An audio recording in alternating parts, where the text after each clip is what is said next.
नमस्कार हिंदुस्तान के तमाम करोड़ों कविता प्रेमी श्रोताओं को, जो मैं जानता हूं कि इस वक्त इंतजार भी कर रहे हैं और सोच रहे हैं कि मैं कब कहूंगा वाह वाह क्या बात है। अचानक आज एक पुराने गीत की कुछ पंक्तियां दिमाग में आ गई। हरी हरी वसुंधरा पे नीला नीला ये गगन कि जिस पे बादलों की पालकी उड़ा रहा पवन। दिशाएं देखो रंग भरी, चमक रही उमंग भरी, ये किसने फूल पे, ये किसने फूल पे किया श्रृंगार है, ये कौन चित्रकार है, ये कौन चित्रकार, ये कौन चित्रकार है। कुछ कविताएं ऐसी होती है जिनकी कोई उम्र नहीं होती, वो हमेशा जवान रहती है। वैसे कुछ महिलाएं भी ऐसी होती हैं जिनकी कोई उम्र नहीं रहती, वो हर उम्र में जवान रहती हैं। लेकिन मैं बगैर किसी की ओर इशारा किए बुला रहा हूं मेरे साथी नेहा के मेहता को।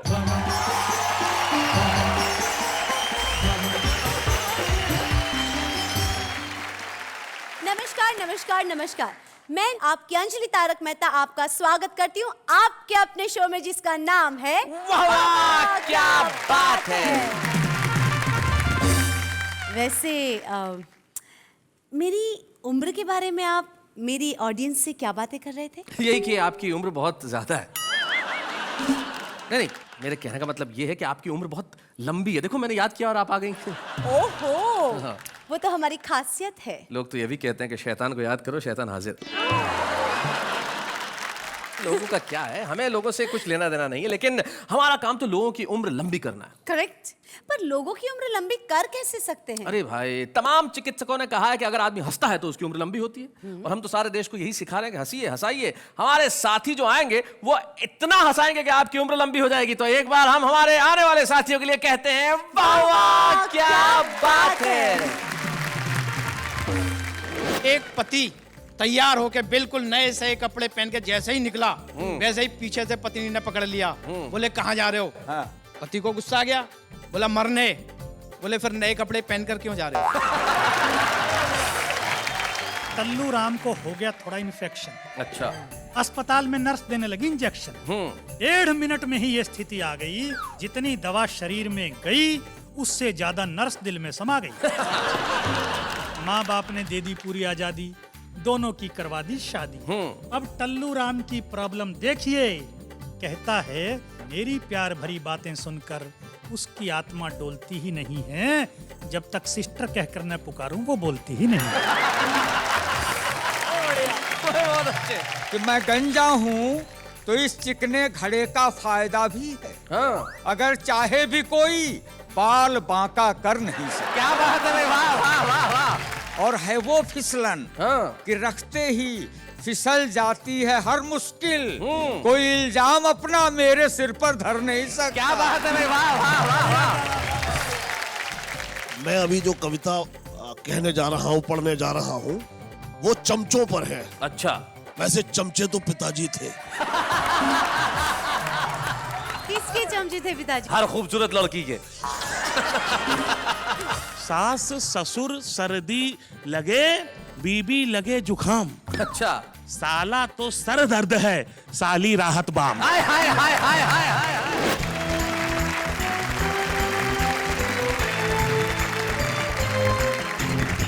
स्वागत है आपका उसी शो में जहां पे आप कहने के लिए मजबूर नहीं होते, दिल से कहते हैं वाह वाह क्या बात है। स्वागत है हमारे 3 कवि मित्रों का जो बड़े कमाल के हैं। तीनों इस वक्त मेरी तरफ देख रहे हैं, अलग अलग निगाह से। 2 मुस्कुरा रहे हैं, एक मुस्कुराने की कोशिश कर रहा है। लेकिन जो मंच के इस कोने में जो बैठा है, पहला आदमी है जो मैंने देखा जो शादीशुदा है और जिसका नाम स्वतंत्र है। शादीशुदा होने के बावजूद स्वतंत्र हो, भाई कैसे है ये, कमाल कैसे है? आदमी जिंदगी में ना भी हो, कम से कम नाम से तो हो। नाम से तो हो कम से कम। तो आज बीवी से पूछ के आए हो? मैं जवाब नहीं दे सकता। आदमी कितना आजाद है कि जवाब नहीं दे सकता। अशोक स्वतंत्र, आपका स्वागत है इस शो के अंदर। इसके बाद हमारे वरिष्ठ कवि बैठे हैं, सूर्य कुमार पांडे जिनका नाम है और बड़े कमाल के कवि। और 1996 में इनकी एक पुस्तक जो आई थी उसका शीर्षक भी वाह वाह था। भाई क्या बात है, आज आप इस शो में जिसका नाम वाह वाह, क्या बात है, क्या बात है। आप इन दोनों के बड़े भाई हैं और अशोक शर्मा के तो आप उम्र से भी बड़े भाई हैं और मस्तक से भी बड़े भाई हैं। न संन्यास का मन, न वैराग्य का व्रत, न संन्यास का मन, न वैराग्य का व्रत। अभी वो ही हरकत, वो हिम्मत, वो चाहत। आहा, बुढ़ापे में छेड़ो न किस्सा उल्फत, हाँ। जवानी की आदत यथावत सलामत। भाई देखिए, आपने कहा कि जवानी की आदत यथावत सलामत। आपने इसे काव्यात्मक पंक्तियों में कहा। जिन्होंने मुहावरा बनाया था उन्होंने एक लाइन में कह दिया था कि बंदर कितना ही बूढ़ा हो जाए गुलाट मारना नहीं छोड़ता। स्वागत है आपका सूर्य कुमार पांडे जी। अशोक शर्मा हैं जो दिल्ली में रहते हैं। क्या करते हैं दिल्ली में आप कविताएं लिखने के अलावा अशोक? दिल्ली में मैं पेट्रोलियम विभाग में हूँ। वो विभाग जिसने सारे देश को परेशान कर रखा है। हाँ ना, बढ़ते ही जा रहे दाम। बिल्कुल सही। वहां दाम बढ़ा रहे हैं या लोगों के चेहरों पे हंसी बढ़ा रहे हैं? इससे अच्छा क्या हो सकता है। आप तीनों का स्वागत है। आप तीनों के लिए एक बार मैं कहना चाहता हूं, वाह वाह क्या बात है। तो तीनों हमारे साथ हैं। बोलो किसे बुलाया जाए सबसे पहले? उम्र की बात चल रही है तो आप हमसे बड़े हैं तो आप ही को ये मौका दिया जाए। क्या बात है। देखिए, महिलाएं कहीं भी ये जताने का कोई मौका नहीं चूकती कि वो उम्र में छोटी हैं, लेकिन आदमी का भूगोल अक्सर बता देता है कि इतिहास क्या रहा होगा। आपने काम मुझ पे सौंप दिया तो चलिए मैं उसी को बुला लेता हूं सबसे पहले जो स्वतंत्र है। अशोक स्वतंत्र, जोरदार तालियों से स्वागत करें हम।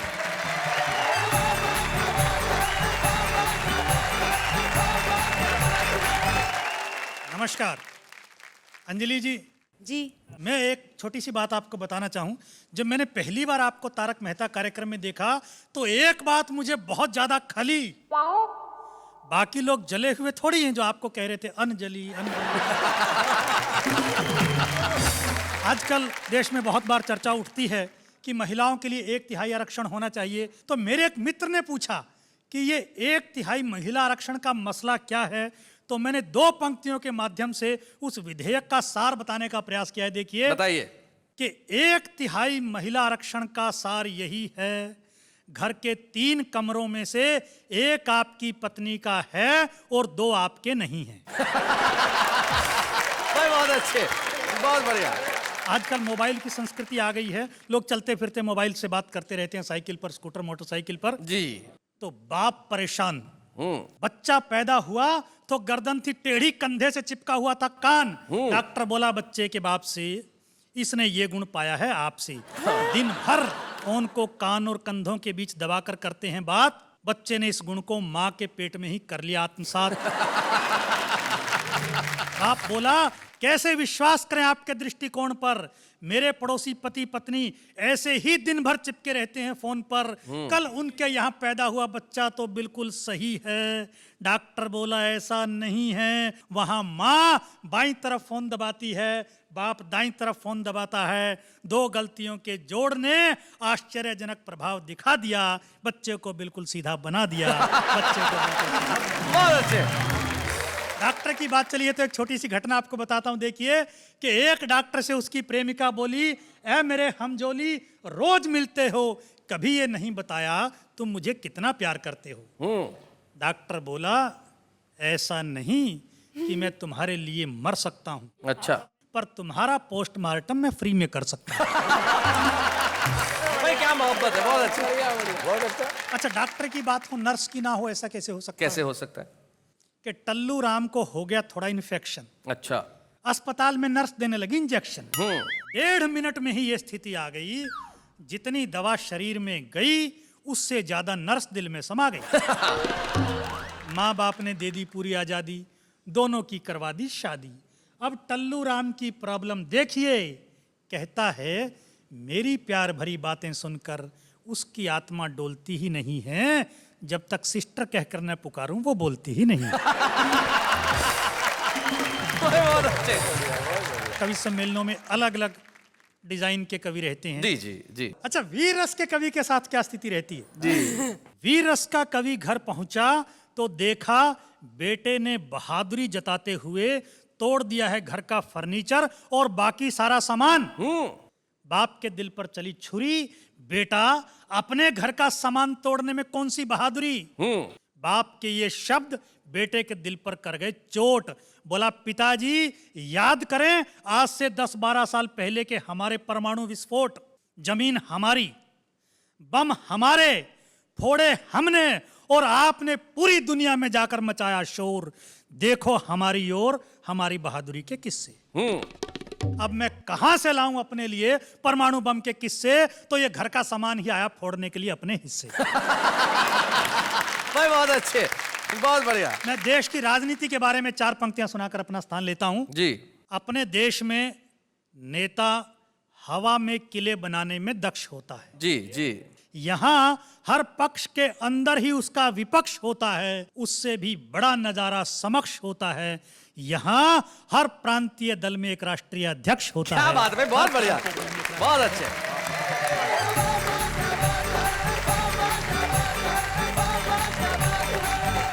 भाई अशोक स्वतंत्र जी, आपने बिल्कुल सही बात कही। वीररस के कवि के घर में ऐसा ही हो सकता है, बच्चा ऐसा ही कर सकते हैं। और सूर्य कुमार जी, आप तो बड़े पुराने कवि हैं, आपने देखा होगा वीररस के कवि जब सुनाते हैं ना भाई क्या करते हैं, कई बार तो खबर इतनी जोर से पढ़ देते हैं जैसे लगता है कविता है। एक वीररस के कवि मंच पे आए और शर्मा बंधु का भजन बड़ा ही सुप्रसिद्ध, सूरज की गर्मी से जलते हुए तन को मिल जाए तरवर की छाया। अब इन्होंने वीररस में पढ़ा, आके खड़े हुए बोले सूरज की गर्मी से जलते हुए तन को मिल जाए तरवर की छाया, और ऐसा ही सुख मेरे मन को मिला है मैं जब से शरण तेरी आया। एक श्रोता खड़ा हुआ बोले भाया मेरे सोते बच्चे को क्यों उठाया? देखता हूँ अगली बार तुझे यहाँ कौन बुलाएगा वापस, इसको क्या तेरा बाप सुलाएगा? तो कुछ कविताएं जगाने का भी काम करती है, वो सिर्फ समाज को नहीं जगाती, बच्चों को भी जगा देती है। लेकिन एक व्यंगकार हमारे बीच में ऐसे हैं जो कुछ ऐसी कविताएं लिखते हैं जो हमारे भीतर कई सवाल जगाती है। अशोक शर्मा, जोरदार तालियों से स्वागत करें हमारे बीच।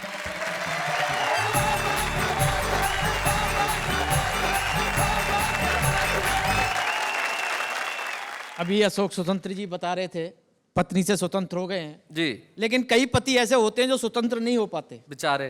बेचारे। कई कोशिश भी करते हैं और कहां तक पहुंच जाते हैं। एक घटना से आपको जोड़ता हूं जी कि परेशान पति ने पत्नी से कहा जी कि एक मैं हूं जो तुझे निभा रहा हूं, हाँ लेकिन अब पानी सर से ऊपर जा चुका है इसलिए आत्महत्या करने जा रहा हूं। अच्छा। पत्नी बोली ठीक है, लेकिन हमेशा की तरह आज मत भूल जाना और लौटते समय चक्की से आटा जरूर लेते आना। कई बार ऐसा होता है कि पत्नियां भी दुखिया जाती हैं जी। कि दुखियाई पत्नी ने पति से कहा कि तुम रोज रोज नदी में छलांग लगाने की कहते हो, एक बार भी लगाई? पति बोला चैलेंज मत कर वरना करके दिखा दूंगा, अभी तैरना सीख रहा हूं। बहुत अच्छे। जिस दिन आ जाएगा छलांग भी लगा दूंगा। कई घटनाएं हो जाती हैं साहब। जी। अच्छा, एक तो पति पत्नी के साथ ही हुआ कि सुबह सुबह पत्नी ने पति को जगाया, लो। पति बड़बड़ाया, बोले 2 मिनट बाद नहीं उठा सकती थी? ऐसी क्या जल्दी थी? कितना अच्छा सपना दिख रहा था, राजा हरिश्चंद्र बना मैं और मेरा परिवार चौराहे पर बिक रहा था। पत्नी बोली फिर 2 मिनट में वहां कौन सी तुम्हारे लिए रोटी सीख लेती? मैं बोला बेवकूफ, 2 मिनट में रोटी सीखती ना सीखती, पर कम से कम तू तो बिक लेती।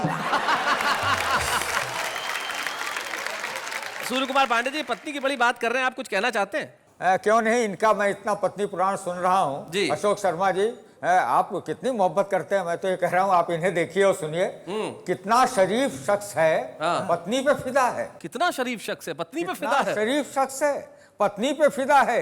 उस पे कमाल ये है कि अपनी पे फिदा है। अपना ही माल है, फिदा भी होना चाहिए उसमें। सही बात है। बड़ी बड़ी घटनाएं हो जाती हैं साहब। एक तो मुझे याद आ रहा है कि एक पति तैयार होके बिल्कुल नए से कपड़े पहन के जैसे ही निकला वैसे ही पीछे से पत्नी ने पकड़ लिया। बोले कहां जा रहे हो? पति को गुस्सा आ गया, बोला मरने।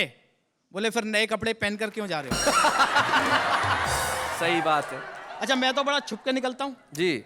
लेकिन एक बार छुप के निकल रहा था तब भी पकड़ लिया। बोले कहां जा रहे हो?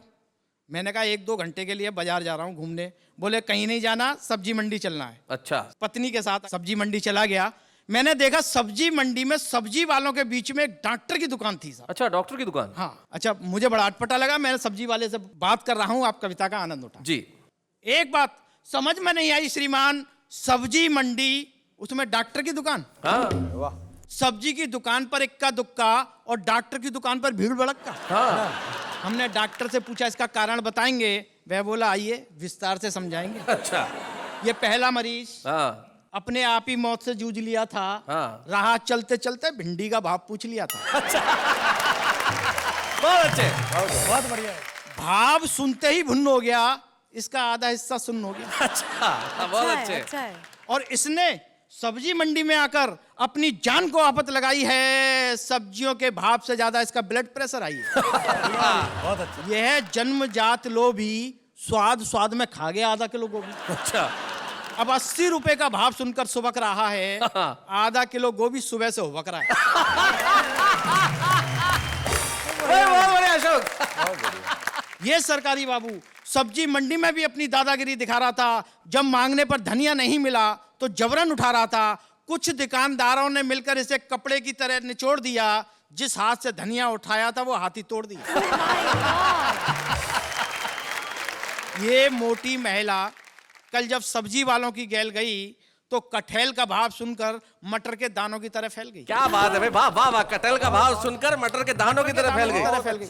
इसका शारीरिक संतुलन ही बिगड़ गया। मिर्गी का भयंकर दौरा पड़ गया। अच्छा।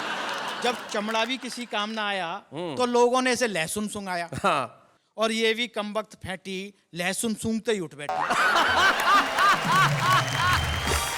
ये साथ में सब्जी वाला आज सुबह ही मेरे पास आया है, साथ में अपने नौकर को भी लाया। अच्छा। कहता है कि इसने मेरा 100 ग्राम हरा चना और एक टमाटर खा लिया है। आप इसकी इंडोस्कोपी कीजिए और इसके पेट में यंत्र डालकर बताइए कि इसके पेट में और क्या क्या है। अच्छा। ये जो बोरा खड़ा है इसमें मलेरिया का मरीज पड़ा है। यह सर्दी से कम सब्जियां देख देख कर ज्यादा कांप रहा है। क्या बात है। भाग कर आया था इसलिए अभी तक कांप रहा है। बहुत अच्छे। ये हार्ट का मरीज 3 हार्ट अटैक के बाद भी जिंदा है। भगवान की देन है, फिर भी कमबख्त प्याज का भाव सुनने के लिए बेचैन है। बहुत अच्छा। वो जिसके हाथ में दुनाली है, हाँ। उसके बेटे से किसी ने 700 रुपए की सब्जी छुड़ा ली है। ओहो। तब से वह बंदूक लिए ढूंढ रहा है, जिसने छुड़ाई है उसे ढूंढ रहा है। अंत में डॉक्टर बोला पता नहीं इस दुनिया में कैसे कैसे लोग हैं जो जरा सी महंगाई को भी सहन नहीं कर पाते हैं वाह। और मरने के लिए सब्जी मंडी में चले आते हैं। अगर उनका सब्जी मंडी में आना इतना ही जरूरी है तो सब्जी मंडी के बीच में एक डॉक्टर की दुकान खोलना हमारी लाचारी है, हमारी मजबूरी क्या है। बात है भाई अशोक, बहुत बढ़िया भाई, वाह।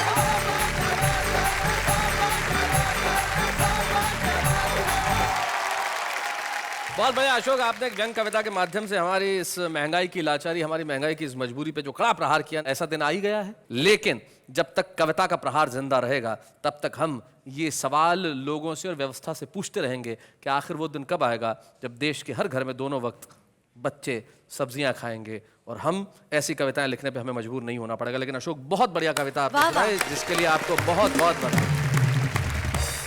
लेकिन आप बुलाते हैं हम एक ऐसे शख्स को जो कई सालों से सब्जियों के भाव पूछ रहे हैं, उम्र के उस दौर में खड़े हैं जहां पे बस खड़े हैं, लेकिन वो अपनी कविताओं के साथ अड़े हैं और अपनी हास्य कविताओं से आज भी जिस ऊर्जा के साथ, जिस एनर्जी के साथ कविताएं सुनाते हैं कि भाई उनका क्या कहना।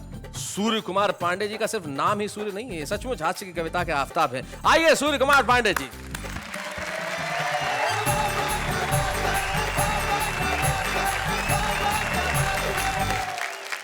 मैं आपको 4 पंक्तियां सुनाता हूं जी। और इससे आपको मेरे चरित्र का पता लगेगा। वाह। वो मेरी बगल से गुजरी तो मैंने मार दी कोहनी। हाय हाय, पहली लाइन से ही चरित्र का पता चल गया भाई, वाह वाह। वो मेरे बगल से गुजरी तो मैंने मार दी कोहनी। कहा उसने कि ऐसी उम्र में यह हाल होता है। कहा मैंने कि वनडे क्रिकेट के इस रूल को समझो। हाँ। वहीं पे फ्री हिट मिलता है जहां नो बॉल होता है।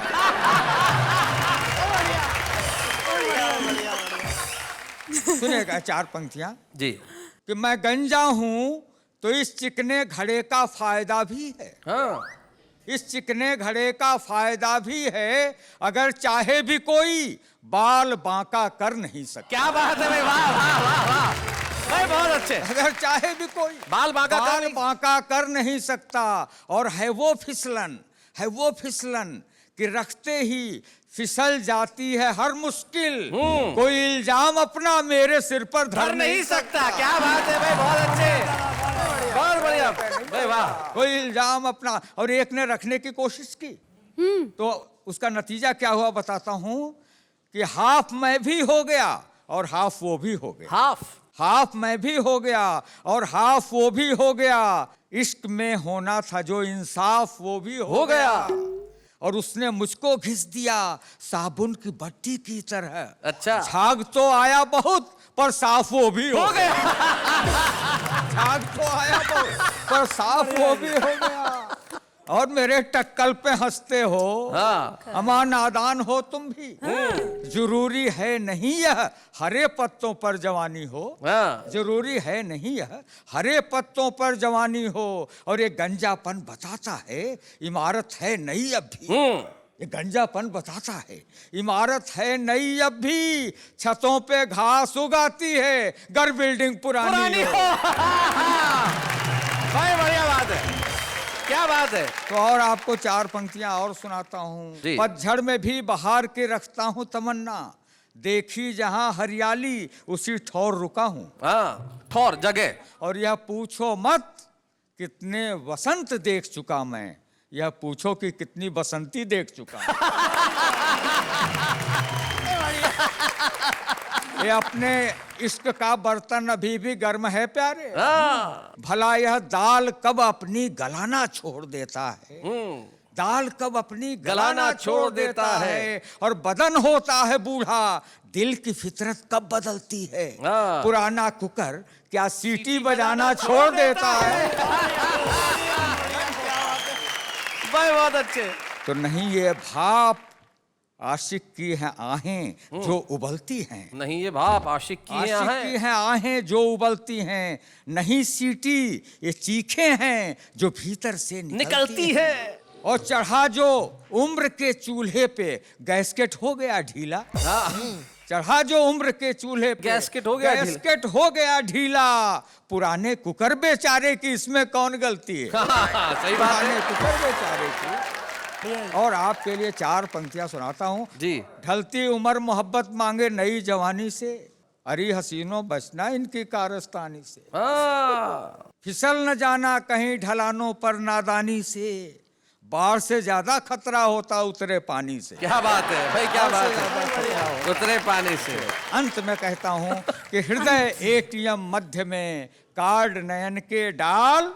हृदय एटीएम मध्य में कार्ड नयन के डाल। और नोट फटाफट प्यार के तू चुपचाप निकाल। क्या बात है, वाह वाह वाह वाह।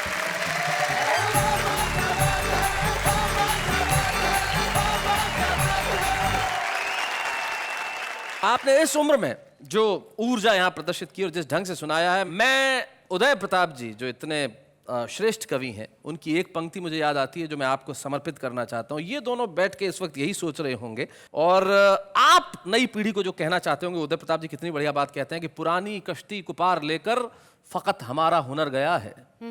जो पुरानी पीढ़ी शायद यही कहती होगी कि पुरानी कश्ती को पार लेकर फकत हमारा हुनर गया है। नए खिवैया ये न समझे कि नदी का पानी उतर गया है। भाई क्या बात है सूर्य कुमार जी, बहुत बढ़िया। आप कुछ कहना चाह रही हैं? कब से? अरे बोलिए ना। मैं क्या कहना चाहती थी पता है? हाँ। कि ऐसा कैसे हो सकता है जिससे मेरी उम्र बढ़ना बंद हो जाए, यही रुक जाए। अब मैं आपकी उम्र रोकने के लिए नया तरीका क्या बताऊं? पहले से या पिछले 7 सालों से अपनी उम्र 21 पे अटका रखी है आपने। तो 7 सालों से तो आपकी उम्र बढ़ी नहीं रही है। 1 मिनट, 7 साल से नहीं, 3 साल से। अच्छा 3 साल से 21 की हैं। देखिए तो मतलब कितना कॉन्फिडेंस है। अब इनकी असली उम्र क्या है इसके लिए कैलकुलेट मुझे कुछ करना पड़ेगा, लेकिन उसके लिए मुझे करना पड़ेगा बड़ी मेहनत का काम। लेकिन इस वक्त हम लेते हैं एक अल्प विराम। स्वागत है फिर से आपका उसी शो में जिसका नाम है वाह वाह क्या बात है। वैसे इस बात पे से एक बात बताइए। हाँ बताइए, पूछिए पूछिए। शादी करने की सही उम्र क्या होती है? आपकी निकल गई। नहीं मेरे कहने का मतलब ये है कि इस सवाल का जवाब मैं क्या हमारे मित्रों से पूछते हैं। भाई आप बताइए अशोक शर्मा जी, आपके हिसाब से शादी करने की सही उम्र क्या होती है? जब मूड कर जाए। जब मूड कर जाए। भाई वाह वाह क्या बात है। स्वतंत्र जी जरा आप माइक उठाइए। शादी उस दिन कर लेनी चाहिए जिस दिन आपकी पत्नी की हो रही है। बहुत अच्छे। पांडे जी। नहीं, ये लोग मजाक की बात कर रहे हैं। इनकी शादी की उम्र सही वही होती है जब आप 18 साल की हो जाएं जी। तो आपको कर ही लेनी चाहिए। अभी आप हुई कि नहीं हुई? अरे ये 18 साल और कुछ महीनों की हैं बस। अच्छा, मुझे ऐसा लगा कि अभी आप 18 से कम हैं। नहीं नहीं, 18 साल और 120 महीने बस। जी। खैर उम्र की हम बात क्यों करें, शादी भाई किसी भी उम्र में करो, शादी करते ही आदमी की जो गिनती है वो बुजुर्गों में होने लगती है। हाँ? हाँ और क्या अशोक। आज पता चला क्या? कि सब लोग आपको इतना रिस्पेक्ट क्यों देते हैं, बुजुर्ग बुजुर्ग। तो रिस्पेक्ट अगर पाना है तो जिंदगी में सही उम्र में शादी कर लेनी चाहिए। लेकिन हमारे एक बड़े रिस्पेक्टेड गेस्ट हैं जो आज हमारे साथ हैं, जो बड़े कमाल के अभिनेता है। और एक तो डायलॉग उनका इन दिनों इतना फेमस है जिसकी हद नहीं। भाई शादी तो पिताजी किया करते थे। पिताजी कई बार तो शादी के ऐसे कार्ड बांटते थे कि सिर्फ कार्ड बांटते थे, शादी ही नहीं करते। तो पिताजी की बात हर वक्त करने वाले लापतागंज के अनूप उपाध्याय।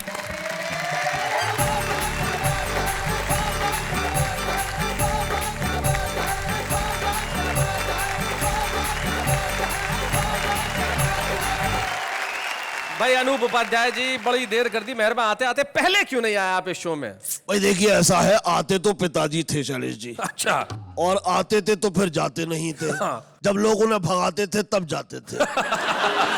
हमने भी आपके पिताजी को ही बुलाया था, आए आप हैं। पिताजी थोड़े से व्यस्त हैं जी। तो जब वो व्यस्त होते हैं तो उनकी जगह हम आ जाते हैं। जी। मैं आपको बताऊं शैलेश जी, मैं अभी जो कविता कहने जा रहा हूं, पढ़ने जा रहा हूं, वो चमचों पर है। अच्छा। वैसे चमचे तो पिताजी थे। किसके चमचे थे पिताजी? हर खूबसूरत लड़की के। तो पिताजी मुझे बचपन में ये कविता सुनाते थे। उन्होंने ये नहीं बताया था गलती से कि इनके कवि कौन है। जी। मुझे माफ करिए कि नाम नहीं पता है शैलेश जी, इसलिए सुना। माफ कीजिए। जी जी। अगर चमचे नहीं होते तो मक्खन की महत्ता को समझ पाते नहीं प्राणी। वाह न जिंदाबाद के नारों को मिल पाती अमर वाणी। वाह। और सभाओं में जुलूसों में कभी क्रंदन नहीं होता। हाँ। किसी बिल्ली के माथे पर पुता चंदन नहीं होता। क्या और बात? गधों का इस तरह महफिलों में अभिनंदन नहीं होता अगर चमचे नहीं होते। आज की महफिल में आपका अभिनंदन है। आप कहना चाहते हैं कि हम गधे हैं? अरे नहीं नहीं सर। वैसे मैं ये कहने में कोई वो नहीं करूंगा, वैसे गधे तो पिताजी थे।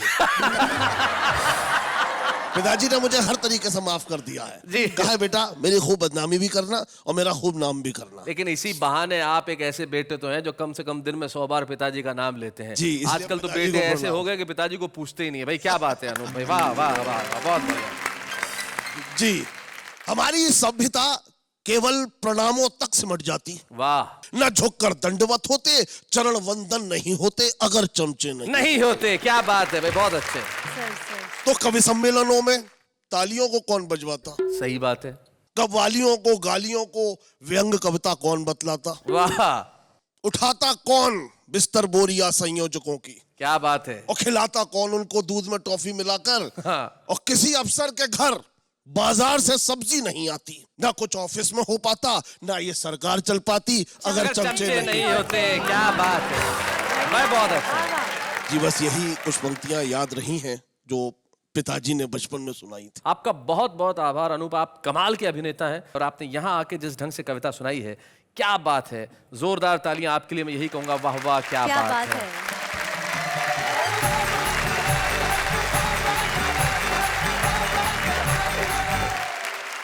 भाई चमचा का होना बड़ा आवश्यक है, चमचे बड़े कमाल के होते हैं। इस पे मुझे एक बहुत छोटी सी कहानी याद आ गई। हुआ यूं कि एक बार अकबर जो है वो बैंगन खा रहे थे, बीरबल पास में ही खड़े थे। तो अकबर को सब्जी इतनी बुरी लगी कि क्या सब्जी है, हाँ ये किसने सब्जी बनाई, घटिया सब्जी। तो बीरबल बोले हुजूर ये तो बैंगन है, इसका तो नाम ही बेगुन, जिसमें कोई गुण नहीं हो। कुछ दिनों बाद की बात है, अकबर फिर से खाना खा रहे थे, उस दिन भी बैंगन की सब्जी बनी थी। और अकबर ने कहा भाई वाह क्या सब्जी है। तो अब बीरबल बोले सर ये तो अकेली सब्जी है बैंगन जिसके सर पे ताज है, तो ये तो सब्जियों का बादशाह है। तो अकबर चौंके और बीरबल से कहने लगे भाई उस दिन तो तुम कह रहे थे कि इसमें कोई गुण नहीं है, आज कह रहे हो सब्जियों का बादशाह है। तो बीरबल कहने लगे हुजूर मैं आपका गुलाम हूं, बैंगन का नहीं। तो जिंदगी में इस तरह की चीजें बड़ी जरूरी होती है। कोई तो कहे कि भाई हम आपके गुलाम हैं, ऐसे लोग आजकल कम मिलते हैं, लेकिन कुछ लोग हैं जो जिंदगी के अंदर बहुत दिनों तक छुपे नहीं रह सकते। वो होते हैं हमारे छुपे रुस्तम। तो हम एक ऐसे छुपे रुस्तम को बुलाना चाहते हैं जिनके पिता सचमुच एक बड़े प्रसिद्ध कवि थे, इलाहाबाद अंचल के अंदर कैलाश गौतम जी के दोहे आज भी इतनी इज्जत के साथ पढ़े जाते हैं, उनकी कविता इतनी इज्जत के साथ सुनाई जाती है। उनके पुत्र श्लेष गौतम जो आज इलाहाबाद से हमारे बीच में आ रहे हैं, आज तो वो छुपे रुस्तम है, लेकिन मैं जानता हूं कल वो अपने पिता की तरह बड़ा नाम करेंगे। श्लेष गौतम।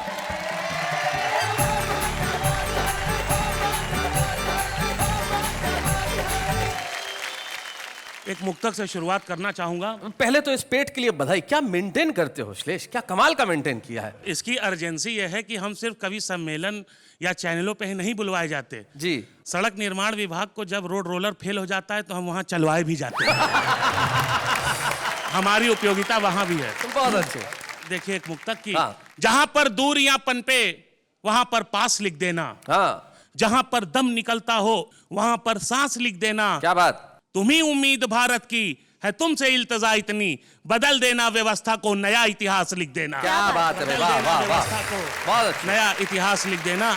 अब भैया एक ससुराली बीमारी पे एक दोहा है हमारा। ससुराली बीमारी। ससुराली बीमारी पे आदरणीय सूर्यदादा को मैं बल्कि मैं समर्पित कर रहा हूं कि जी। सास ससुर सर्दी लगे, अच्छा। सास ससुर सर्दी लगे, बीबी लगे जुखाम, अच्छा। साला तो सर दर्द है, साली राहत बाम। हाय हाय हाय हाय हाय हाय हाय, भाई बहुत अच्छे, क्या बात है। और अक्सर बात हो जाती है, शादी की बात चली उम्र उम्र की, तो जी। 4 लाइन मैं निवेदित करता हूं कि किताब अच्छी हो तो पेज मत देख, किताब अच्छी हो तो पेज मत देख, भूख लगी हो तो वेज नॉन वेज मत देख, तू 20 का है और वो 40 की तो क्या, दिल लगा हो तो एज मत देख। भाई बहुत अच्छे। वाह वाह। एक महापर्व है वैलेंटाइन, लेकिन उसको लेकर के शासन प्रशासन और पार्टियों का इतना मतलब कड़ाई रहती है। तो एक भविष्य की भी तस्वीर मैंने खींची है। जी। देखिए कि अब प्यार के इजहार पर पाबंदियां होंगी, अब प्यार के इजहार पे पाबंदियां होंगी, पर पाबंदियां होंगी, अब प्यार के बाजार में भी मंदियां होंगी। रहा ये हाल तो फिर दोस्तों आगे यही होगा, मजनू के हाथों लैलाओं की राखियां होंगी। क्या बात है। और देखिए कैलाश गौतम जी का दोहा कि पन्नी पर पन्नी चली, हाँ, हुए पंच सब टंच, अच्छा। सबसे ज्यादा टंच जो वही हुआ सरपंच। देखें ये हमारे आपसे जुड़ा है जी। समाचार के नाम पर जनता है कंफ्यूज। देखिए भैया हिंदी और अंग्रेजी को भी हमने दोस्ती कराने की कोशिश क्या की बात है, क्या बात है। समाचार के नाम पर जनता है कंफ्यूज, 20 मिनट का विज्ञापन 3 मिनट की न्यूज। व्यवस्था के संदर्भ में एक मुक्तक प्रस्तुत करके मैं स्वागत, विदा स्वागत। लूंगा। मरने नहीं देंगे तुम्हें, जीने नहीं देंगे, वाह। मरने नहीं देंगे तुम्हें, जीने नहीं देंगे, देंगे 1000 जख्म पर सीने नहीं देंगे। अंधी है सियासत यहाँ शातिर है हुक्मरा, पानी तुम्हें देंगे मगर पीने नहीं देंगे। भाई क्या बात है भाई, वाह वाह वाह वाह भाई, बहुत बढ़िया। श्लेष आपने कहा कि व्यवस्था ऐसी है कि पानी तो देंगे लेकिन पीने नहीं देंगे, लेकिन वाह वाह क्या बात की व्यवस्था ऐसी नहीं है। हम चाहते हैं कि आप जमाने को दिखें और इतना अच्छा लिखें कि उसके लिए हम आपको एक स्मृति चिन्ह के रूप में कलम प्रदान करना चाहते हैं, और उस कलम की नोक से आप ऐसी कविताएं उगलें कि लोग आपके लिए घनघोर तालियां बजाएं। तो आइए, वाह वाह क्या बात है कि मंच से मिलके हम देना चाहते हैं श्लेष गौतम को एक स्मृति चिन्ह। जोरदार तालियां। आप भी जानते हैं कि मैं कहने जा रहा हूं कि आपका स्वागत है। हाँ बिल्कुल स्वागत है उस कार्यक्रम में जिसका नाम है वाह वाह क्या बात है। गला साफ क्यों कर रही हैं?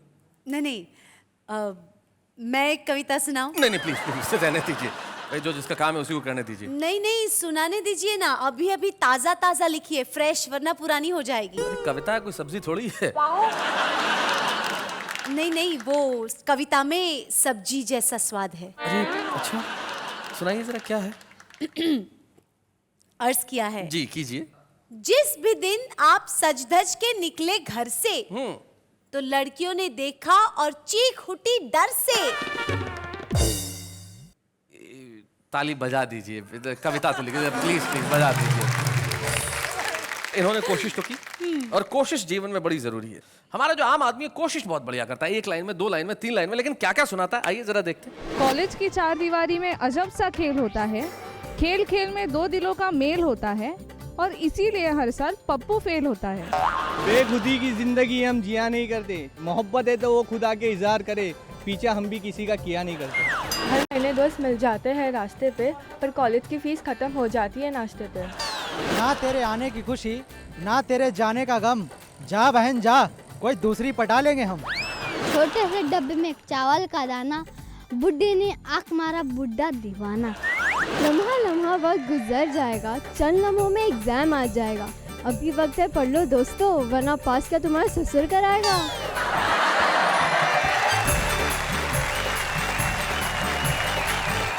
सूर्य कुमार जी, आपने कभी ऐसी शुरुआत की थी, इस तरह की कोई तुकबंदी की थी कभी? मेरी तरह? हाँ, क्यों नहीं की। मसलन किस तरह की थी, कोई याद है आपको? जैसे बहुत एक बार वो हो गया थोड़ा सा क्या कहते हैं, असफल हो गए। हाँ, जी। तो मैंने लिखा था कि फूलों का बिस्तर मांगा था पर कांटों की सेज मिली, जिस पे पहली लाइन मारी वो लाइन इंगेज मिली।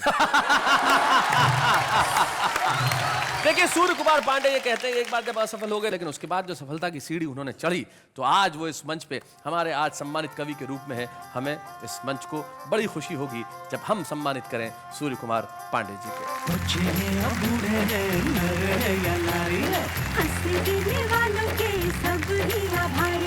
कविता सुनाने वाले अब सबके साथ हैं। और जैसी की परंपरा है कि जिस कवि को हम सम्मानित करते हैं उसके परिवार का कोई सदस्य या मित्र यहाँ उपस्थित रहता है। सूर्य कुमार पांडे जी का परिवार कविता का परिवार है, उनका अपना परिवार तो लखनऊ में है ही। और हमें बड़ी खुशी है कि हमारे युवा पीढ़ी के एक कवि यहाँ पे उपस्थित हैं जो पांडे जी से बेहद प्रभावित भी हैं, और पांडे जी और उनका और हमारा सबका बड़ा साथ रहा है। दीपक गुप्ता एक युवा पीढ़ी के ऐसे कवि हैं, तो हम चाहते हैं दीपक इस मंच पर आए और हम उनसे कुछ बातचीत करें। दीपक आइए।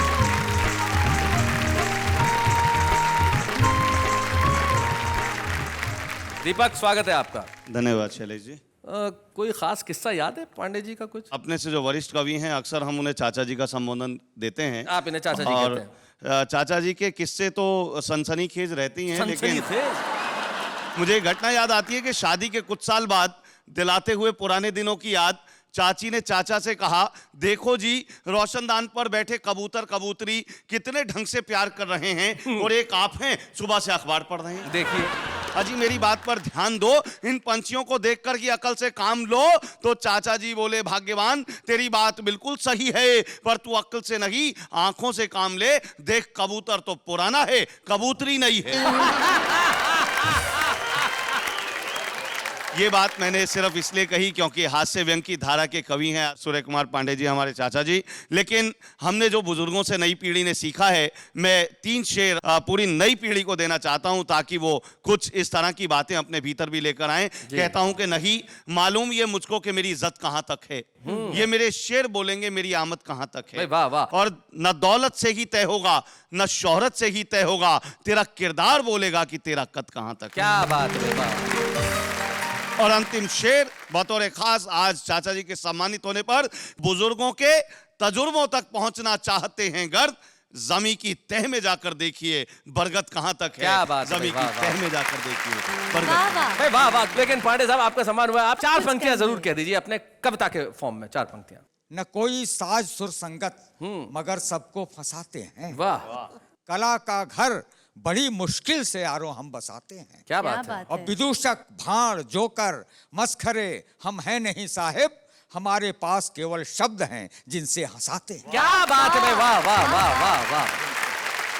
आज हम उम्र की बात कर रहे थे। उम्र बढ़ाने के लिए कुछ भी करने की जरूरत नहीं है।